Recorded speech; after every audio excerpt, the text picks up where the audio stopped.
She had no idea the trembling woman she pulled from the blizzard would reveal a secret that had been protecting her family for 20 years.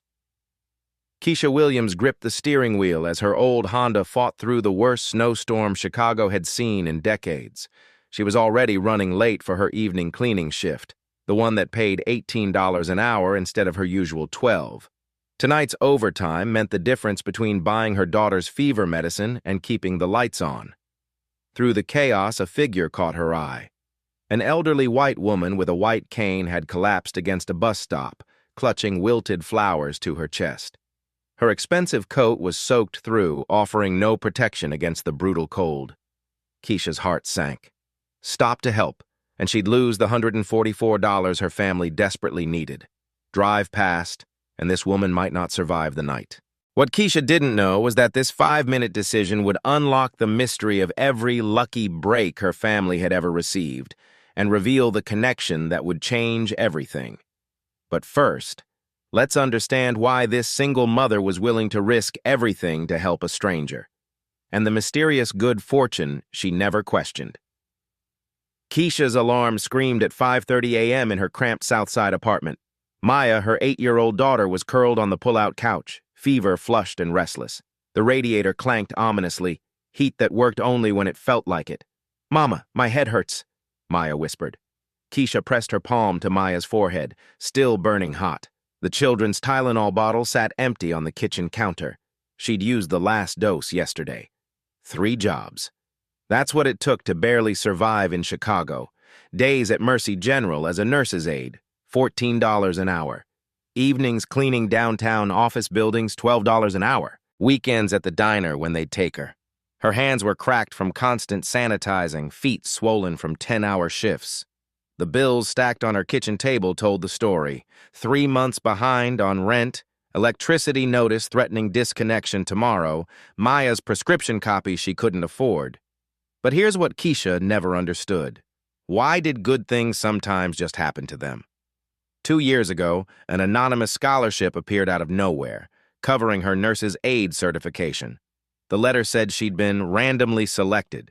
Maya somehow got into Lincoln Elementary with a 70% tuition reduction due to a computer error they never corrected.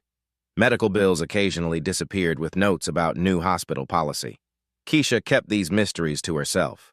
Growing up, her mother, Joyce, had taught her not to question blessings. "Baby girl," Joyce used to say, adjusting her nurse's uniform before night shifts, "someone's watching over our family. I can feel it.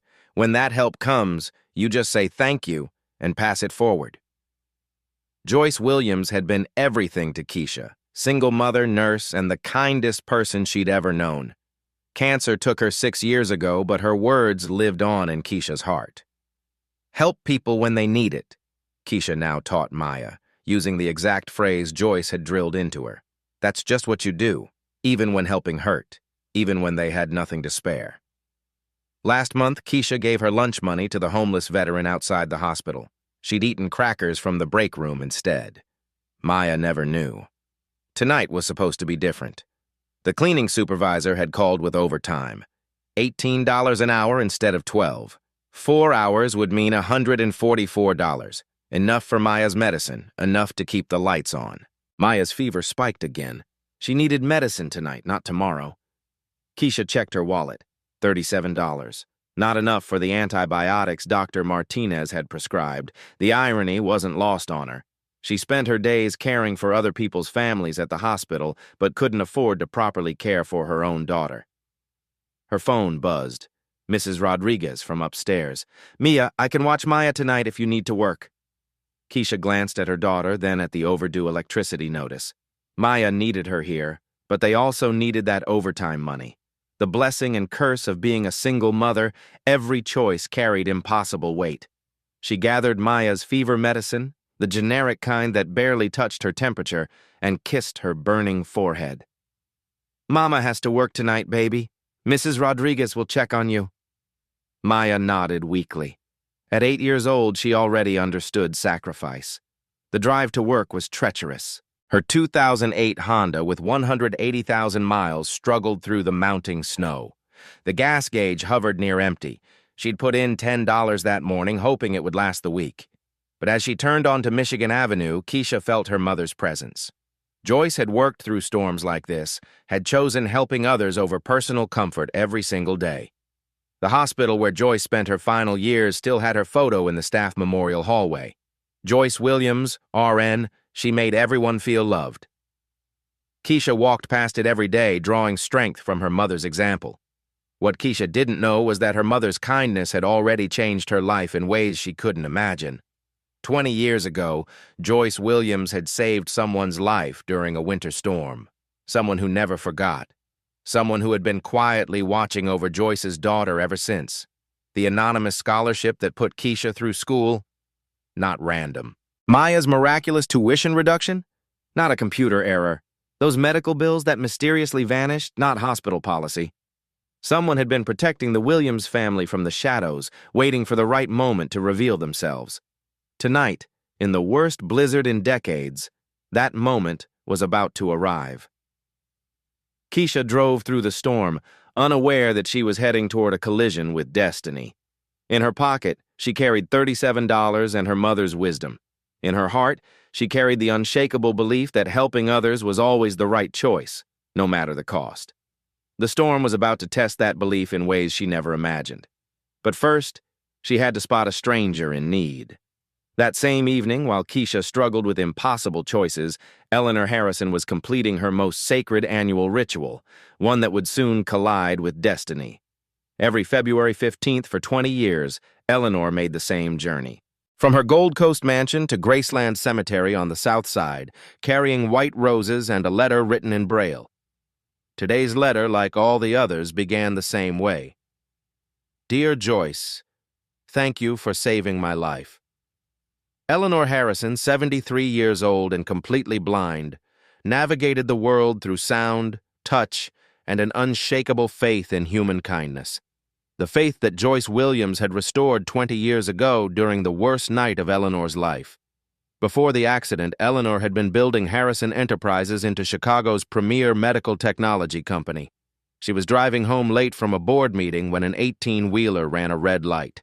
The crash left her fighting for her life and cost her eyesight forever. Joyce Williams, an ER nurse finishing her shift, was first on the scene. While paramedics worked to free Eleanor from the wreckage, Joyce held her hand and whispered, "You're going to be okay. I'm staying right here with you." Joyce stayed through the surgery, through the first terrifying night of blindness, through Eleanor's darkest hours. When Eleanor's family was unreachable, Joyce missed her own shift to sit beside a stranger's bed. "Why?" Eleanor had asked weakly. "You don't even know me." Joyce's answer changed everything. "My mama taught me to help people when they need it. That's just what you do." Those words became Eleanor's guiding principle. After recovering, she transformed Harrison Enterprises into a foundation, dedicating her fortune to helping others. Every dollar donated, every life changed, stemmed from Joyce Williams' kindness that terrible night. Now, Eleanor made this pilgrimage annually. James, her driver for 15 years, understood the ritual. Drive to the cemetery, wait while Eleanor spent an hour at Joyce's grave, then return home. But tonight, Chicago was under siege. The National Weather Service had issued a blizzard warning. Winds at 45 miles per hour, visibility near zero. James hesitated outside Eleanor's mansion. "Mrs. Harrison, perhaps we should wait until tomorrow." "No." Eleanor's voice was firm. 20 years, James. I've never missed a year." The drive took twice as long as usual. James navigated carefully through streets already clogged with abandoned cars.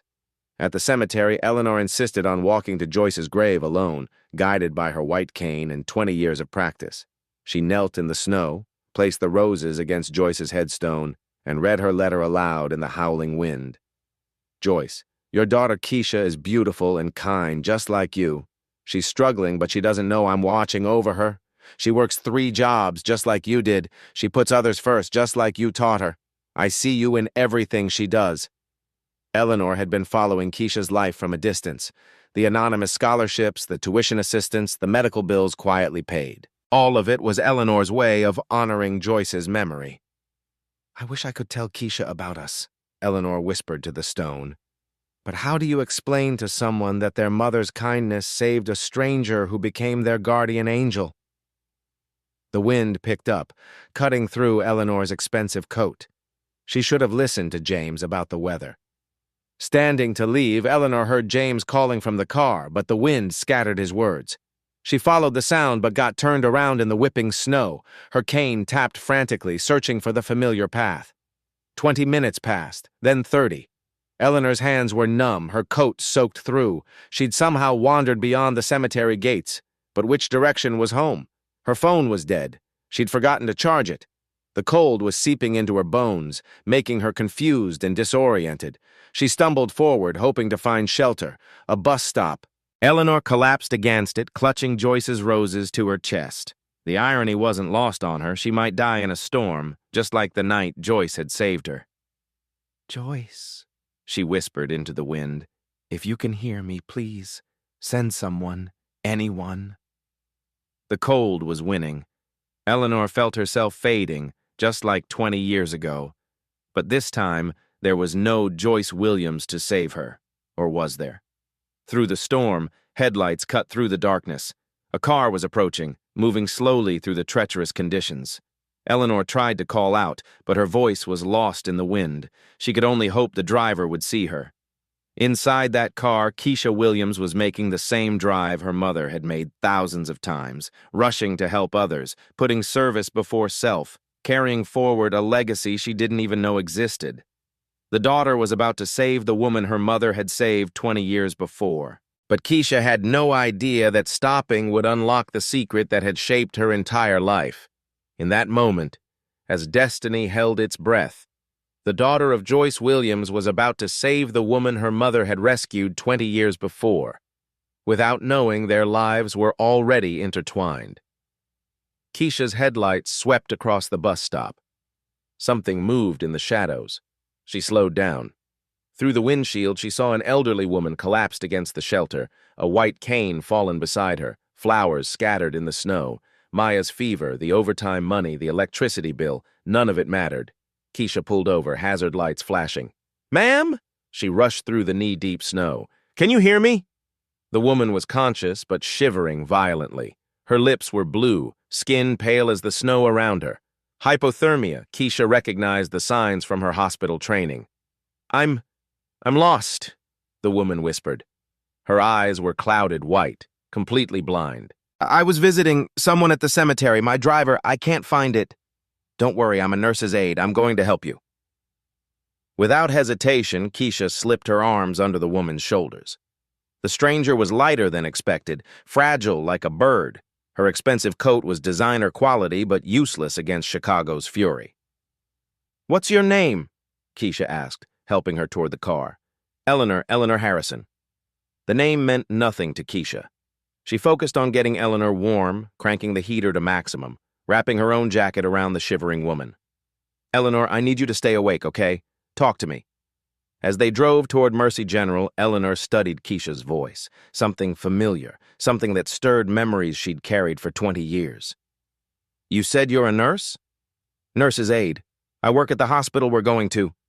Eleanor's heart quickened. What's your name?" "Keisha Williams." "Williams." Eleanor gripped the door handle. Could it be?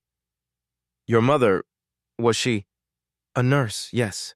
She died 6 years ago." Keisha's voice softened with grief. "Cancer." Eleanor felt the world tilt. Joyce Williams' daughter.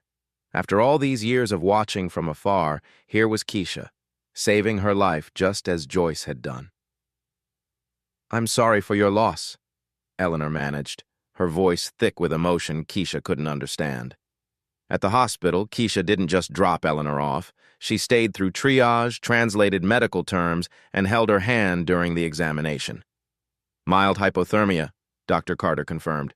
30 more minutes in that storm could have been fatal. Good thing you found her when you did. Eleanor squeezed Keisha's hand. "Thank you. You saved my life." Anyone would have done the same. Those words. Eleanor's breath caught. Exactly what Joyce had said 20 years ago, in this same hospital when Eleanor had thanked her for staying through the night. The same phrase. The same selfless spirit. Mother and daughter separated by decades but united in kindness. No, Eleanor said softly. Not everyone would have stopped. Not in weather like this. Not when you clearly had somewhere important to be. Keisha's phone buzzed. A text from her supervisor. Where are you? We're starting an overtime shift without you. Her heart sank. The $144, Maya's medicine, the electricity bill, all of it slipped away. Eleanor noticed Keisha's expression. That was important, wasn't it? Where are you going? It doesn't matter. You needed help. It does matter. Please, let me... No money, really. Keisha's voice was firm but kind. My mother taught me to help people when they need it. That's just what you do. Eleanor's world stopped. Word for word. The exact phrase Joyce had spoken 20 years ago. A black sedan pulled up outside. James, Eleanor's driver, finally tracking them down through the hospital's GPS system. Mrs. Harrison! James rushed in, snow-covered and apologetic. I'm so sorry, the car got stuck and I lost signal on your phone. Mrs. Harrison. Keisha noticed James's formal deference, but thought nothing of it. Rich people often had drivers. It's okay, James. This angel found me. Eleanor turned to Keisha. I don't know how to thank you properly. You don't need to. I'm just glad you're safe. Eleanor studied Keisha's face. The same kind eyes as Joyce, the same gentle manner. She wanted to reveal everything right then, but this wasn't the place. This moment was too precious, too sacred to rush. Could I have your number? I'd like to send flowers, or make a donation to the hospital in your name.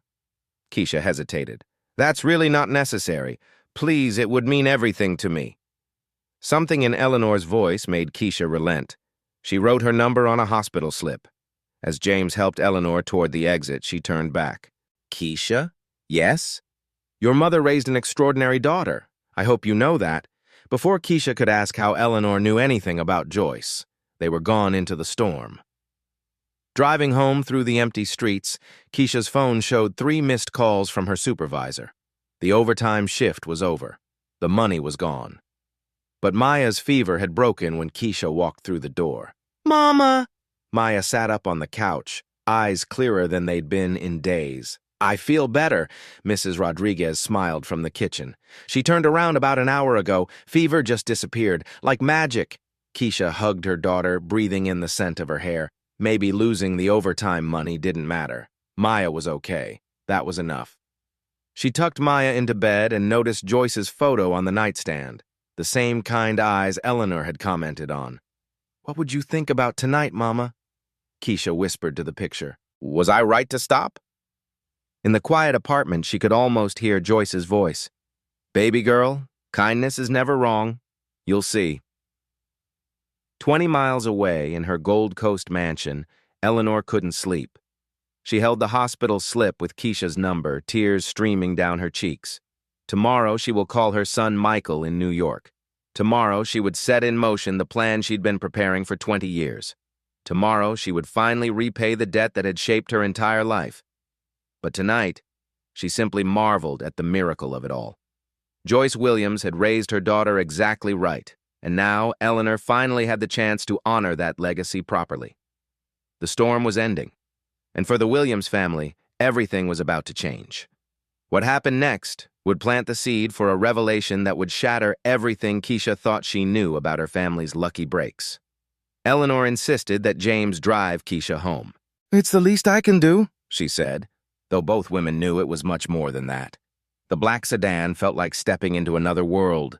Leather seats, heated floors, a partition between driver and passengers. Keisha had never experienced luxury like this. Where do you live? Eleanor asked gently. South Side. You really don't need to... Please. I need to know you get home safely.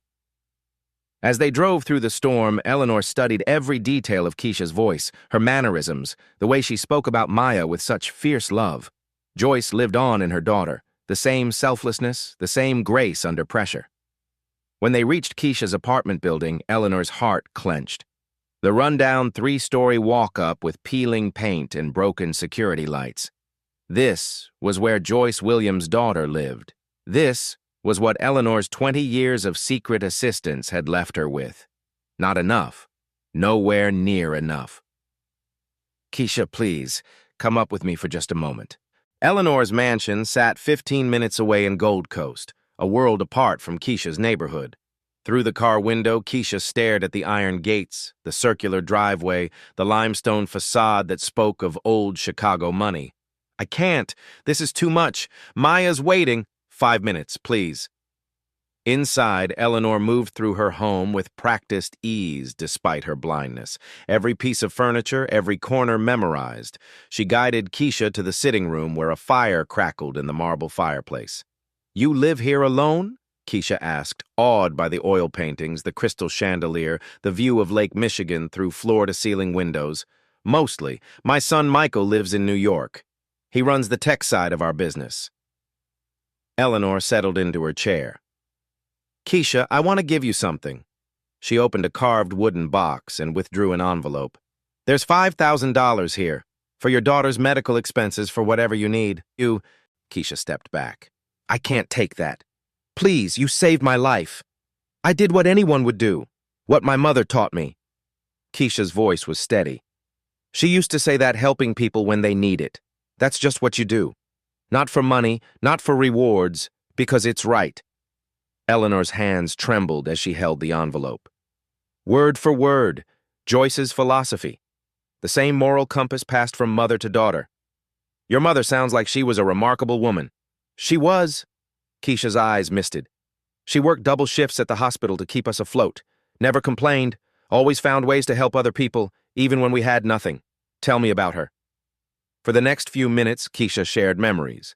Joyce reading bedtime stories after 16-hour shifts. Joyce takes in stray cats despite their tiny apartment. Joyce volunteered at the free clinic on weekends. Eleanor drank in every word, building a fuller picture of the woman who had changed her life. "She died thinking she hadn't done enough," Keisha said quietly. "Always worried about my future, about Maya's future. I wish she could see that we're okay." Eleanor's heart shattered. Joyce had died not knowing that her kindness had created a fortune dedicated to helping others, not knowing that her daughter had been protected and watched over.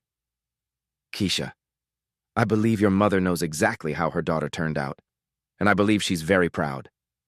Before Keisha left, Eleanor pressed a business card into her hand. "Eleanor Harrison, Harrison Foundation," written below in an elegant script. "Thank you for being your mother's daughter. Keep this. You never know when you might need a friend." Keisha looked at the card, not recognizing the foundation's name. To her, Eleanor was simply a kind woman she'd helped in a storm. "I hope we meet again," Eleanor said at the door. "Me too." As James drove Keisha home, Eleanor stood at her window, tears streaming down her face. In 24 hours, she would change Keisha Williams's life forever. But tonight, she simply marveled at the miracle of it all. Joyce's daughter was everything Eleanor had hoped she would be. The circle was almost complete.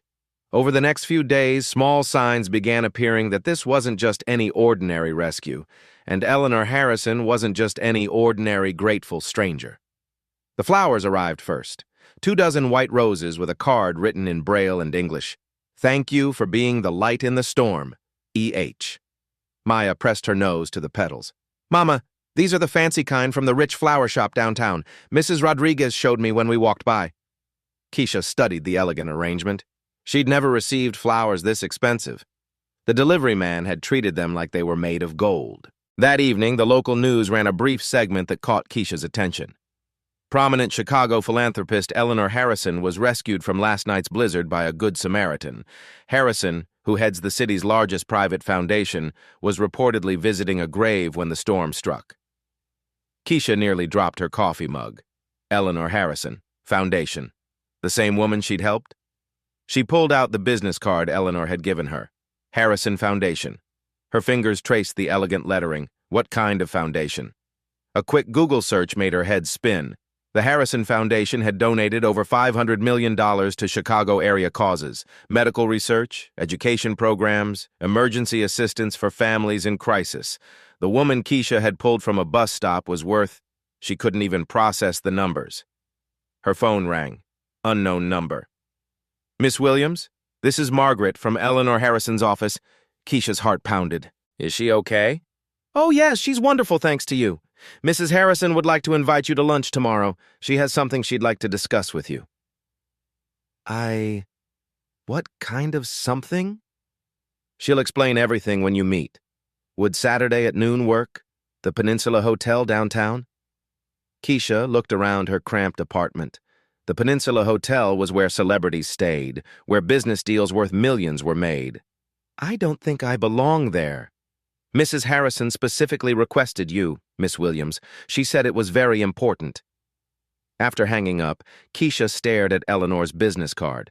Why would a billionaire philanthropist want to have lunch with a nurse's aide? What could they possibly have to discuss? That night, she dreamed of her mother. Joyce was standing in a hospital hallway, smiling that knowing smile she used to get when she had a surprise. "Baby girl," dreamed Joyce said. "Sometimes the people we help are more important than we know. Sometimes kindness travels in circles we can't see." Keisha woke up with those words echoing in her mind. Across town, Eleanor sat in her study, speaking quietly into a Braille recorder. Day 2, post-contact. Keisha is everything Joyce was and more. Tomorrow, I tell her the truth.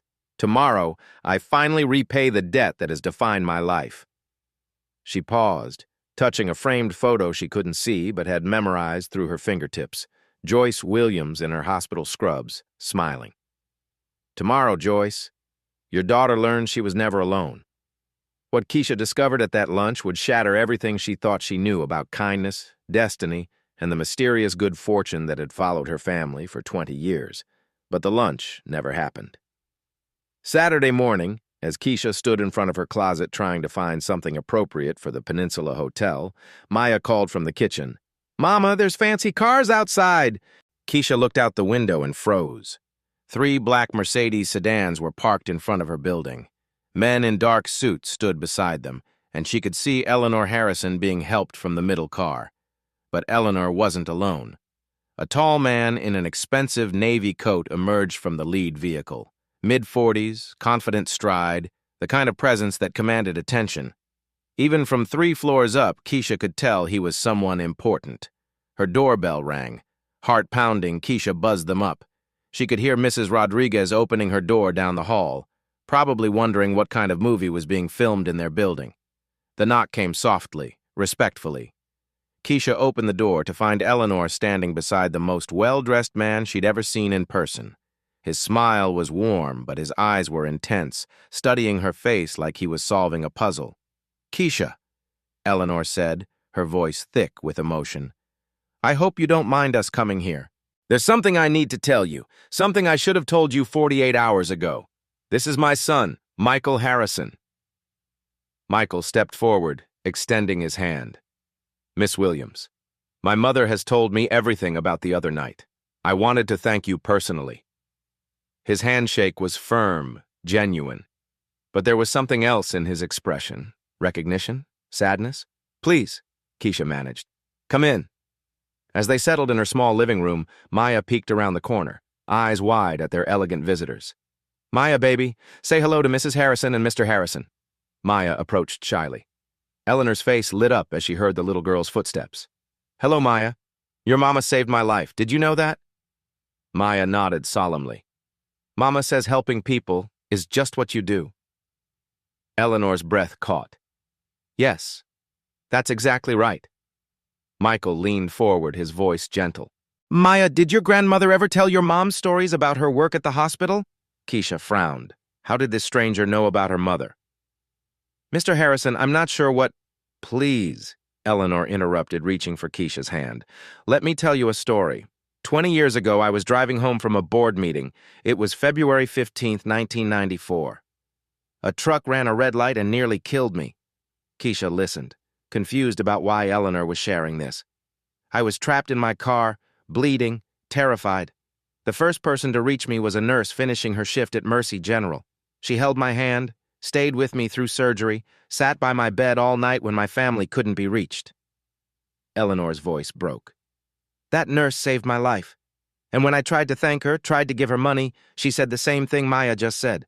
The same thing you said 2 nights ago." Keisha's world began to tilt. Her name was Joyce Williams. The words hit Keisha like a physical blow. That was, my mother saved you? 20 years ago, your mother changed my life forever. She taught me that kindness is the only thing that matters. Everything I've done since then, every dollar donated, every life changed, it all started with Joyce Williams holding my hand in the dark. Keisha could barely breathe. You knew my mother? Michael spoke quietly. Miss Williams, my mother has been looking for Joyce's family ever since that night. She wanted to thank her properly, to honor what she'd done. But I found out too late, Eleanor continued, tears streaming. Joyce died before I could tell her how much she meant to me, before I could tell her that her kindness created a foundation that has helped thousands of people. But I could still watch over her daughter. The room went silent except for Maya's quiet breathing. Every scholarship you've received, Eleanor said softly. Every time Maya's school fees were mysteriously reduced, every medical bill that disappeared, that wasn't luck, Keisha. That was me, trying to take care of Joyce Williams's daughter the way she took care of me. Keisha stared at her, the impossible truth crashing over her in waves. You've been helping us all these years? For 20 years I've been your guardian angel from a distance, just like your mother was mine. Michael pulled out a folder. We have photos, Keisha. Pictures of you graduating, Maya's first day of school, your mother's memorial service. My mother has been watching your family with love and pride for 2 decades. Why didn't you tell me sooner? Eleanor's smile was sad and beautiful.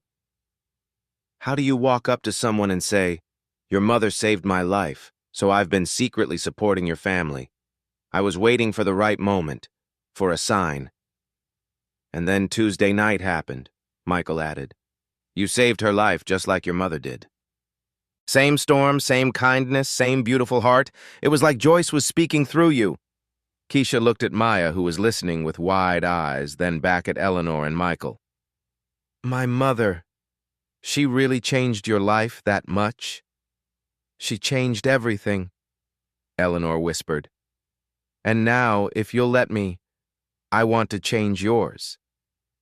What Eleanor offered next would not only fulfill every dream Joyce Williams had for her daughter, but would ensure that her legacy of kindness would live on forever. Michael opened a leather portfolio and spread documents across Keisha's coffee table. Keisha, we want to establish the Joyce Williams Memorial Foundation, a program specifically designed to train nurses from underserved communities. Eleanor leaned forward, her voice strong with purpose. Your mother believed that healthcare should be accessible to everyone. She worked in communities where people couldn't afford proper medical care. This foundation will train hundreds of nurses to serve those same communities. Keisha stared at the papers, not fully understanding. That's beautiful. But why are you telling me? Because, Michael said with a smile, we want you to run it. The words hung in the air like something from a dream. We're offering you the position of executive director, Eleanor continued. $150,000 a year to start. Full benefits. Your own office staff. Keisha's head spun. I'm not qualified for that. I'm just a nurse's aide. You're Joyce Williams' daughter, Eleanor said firmly. You understand the communities we want to serve because you live in them. You know the struggles these families face because you face them yourself. Michael pulled out another set of documents. But first, we want to send you back to school. Full scholarship to Northwestern's nursing program. We'll cover tuition, books, living expenses, everything. And childcare, Eleanor added quickly. Maya will have the best care while you're in classes. Keisha looked at Maya, who was trying to process what the fancy adults were saying. I can't accept this. It's too much. Keisha. Eleanor's voice grew gentle but insistent. Your mother died thinking she hadn't done enough for your future. She worried constantly about how you and Maya would survive without her. Don't you think she deserves to know that her daughter not only survived but thrived? But I barely know you. You know everything you need to know about me, Eleanor interrupted. Your mother taught me the most important lesson of my life. She showed me that one person's kindness can change the world. Now, I want to help you change the world the same way. Michael leaned back, letting his mother speak from her heart. The foundation will start with $50 million, Eleanor continued. We'll partner with hospitals across the Midwest. In 5 years, we could graduate 500 new nurses. In 10 years, 1,000. She paused, reaching for Keisha's hand. But it needs the right person to lead it. Someone who understands what Joyce understood, that healing isn't just about medical training, it's about caring for people's hearts. Maya tugged on Keisha's sleeve. Mama, does this mean we can help other people like Grandma Joyce did? Eleanor's face lit up at Maya's voice. Yes, sweetheart. Your mama would be helping lots of families have better lives. Keisha felt tears building. What if I fail? What if I'm not smart enough? Your mother wasn't born knowing how to save lives, Eleanor said softly. She learned, she grew, she became extraordinary because she cared deeply and never stopped trying to help people. Michael pulled out a photograph. This is from the hospital where you work. It's your employee evaluation from last year. Keisha recognized her supervisor's handwriting. Keisha Williams is beloved by patients and staff alike. Her compassion and dedication are remarkable. She has natural leadership qualities and would excel in any healthcare role. You're already leading, Keisha. You just don't realize it. Eleanor stood up, moving carefully to the window. I'm 73 years old. I won't live forever, but this foundation, your mother's foundation, can live for generations. Long after we're gone, nurses trained in Joyce's spirit will be saving lives. Think about it, Michael added. What would your mother want? For you to spend your life struggling to make ends meet? Or for you to use her example to lift up hundreds of other families? Maya climbed onto Keisha's lap. Mama, I think Grandma Joyce would be happy if you helped other mamas. Keisha looked around her small apartment, at the stack of bills on the kitchen counter, at Maya's outgrown clothes, at the photo of Joyce that watched over them every day. She thought about her mother working double shifts, coming home exhausted but always finding energy to read bedtime stories. Joyce had sacrificed everything so Keisha could have chances she'd never had. What would I actually do, day to day? Eleanor returned to her seat, excitement building in her voice. Design the curriculum with medical schools, interview scholarship candidates, visit the hospitals where our graduates work, travel to communities that need healthcare services. You'd be changing lives, Michael said simply, just like your mother did. Keisha closed her eyes, and for a moment she could hear Joyce's voice. Baby girl, when God opens a door, you walk through it. Don't let fear keep you from your purpose. If I say yes, Keisha said slowly, I have one condition. Eleanor nodded. Anything. We don't just train nurses. We also provide healthcare services directly to communities that can't afford them. Mobile clinics, free screenings, medication assistance, everything my mother believed in. Michael grinned. Deal. And Maya comes first, always. If she needs me, work stops. Of course, Eleanor said. Family is everything. Keisha looked at Maya, then at the photo of Joyce, then at the two people who were offering to change their lives forever. Okay, she whispered. Yes. Eleanor's face crumpled with joy. Joyce would be so proud. As Maya hugged her tight, Keisha realized that her mother's kindness had just come full circle, in the most beautiful way possible. 18 months later, the ripples from one snowy night had become waves of change that transformed countless lives across Chicago and beyond. The Joyce Williams Memorial Foundation occupied an entire floor of a gleaming medical building downtown. Through the floor-to-ceiling windows, Keisha Williams, now executive director, could see Lake Michigan stretching toward the horizon. She still couldn't believe this was her office. Miss Williams? Her assistant Margaret knocked on the door. The Channel 7 news crew is here for your interview. Keisha smoothed her navy blazer, professional attire that Maya had helped pick out. Send them in. The transformation had been extraordinary. In 18 months, the foundation had graduated 127 new nurses from underserved communities, opened mobile health clinics in 12 neighborhoods, provided over $2 million in direct medical assistance, partnered with 15 hospitals across Illinois, but the numbers only told part of the story. Tell us about Maria Santos, the reporter said, cameras rolling. She's one of your first graduates? Keisha smiled. Maria was a single mother working 3 jobs, just like I was. She dreamed of nursing school, but never thought she could afford it. Now she's head of pediatric care at Community General. Maria had sent Keisha a photo last week, her in scrubs, surrounded by the children she cared for, beaming with pride. And David Carter? Former security guard now working in our trauma unit. He tells me every day that this program saved his family's future. The foundation's success had attracted national attention. Time magazine had featured Keisha on their Healthcare Heroes cover. Ellen DeGeneres had invited her on the show. Speaking requests poured in from across the country. But the moment that mattered most came every evening when Keisha picked up Maya from Eleanor's mansion. Maya, now 10, spent her after-school hours with Eleanor, learning Braille, practicing piano, and hearing endless stories about her grandmother, Joyce. The two had formed an unbreakable bond. "Mama!" Maya ran to the car, backpack bouncing. "Miss, Eleanor taught me how to make her famous chocolate chip cookies, and she told me more stories about Grandma Joyce." Eleanor appeared in the doorway, guided by her cane, but moving with confidence and joy. Since Keisha had entered her life, Eleanor seemed 10 years younger. "How was your day, dear?" Eleanor asked as Keisha hugged her goodbye. "We just got approval for the Milwaukee expansion. 50 more students starting this fall." "Joyce would be dancing," Eleanor said, tears in her eyes. "Her daughter is changing the world."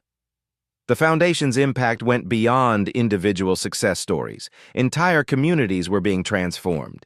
Neighborhoods that had struggled with limited healthcare access now had clinics staffed by Joyce Williams Foundation graduates.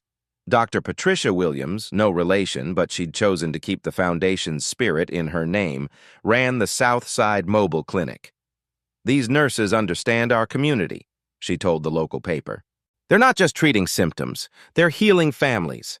The model was being replicated across the Midwest. Detroit wanted to start a Joyce Williams program. Cleveland had already committed funding. Milwaukee's launch was just the beginning. Michael Harrison had expanded the foundation's tech infrastructure, creating an app that connected patients with affordable care options.